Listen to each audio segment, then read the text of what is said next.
আসসালামু আলাইকুম বন্ধুরা, কেমন আছেন সবাই? আশা করি সবাই ভালো আছেন।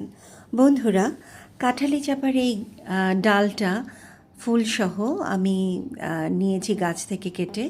গাছের কাণ্ডটা পচে যাচ্ছিল, সেখান থেকে নিয়েছি। আর এখন দেখছেন আমি বাস্কেট প্ল্যান্টের একটা গাছের কাণ্ড কেটে নিলাম, ডাল কেটে নিলাম। এখন আমি এই ডালটাকে আর কাঁঠালি চাপার ওই ফুলসহ ডালটাকে একটু পানিতে রেখে দেওয়ার চেষ্টা করছি, দেখি এর থেকে কী রেজাল্ট আসে, এর থেকে কোনো শিকড় হয় কি না। এছাড়াও আমি লাকি ব্যাম্বোর একটা গাছ ছিল আমার, সেই গাছটা মারা গিয়েছিল।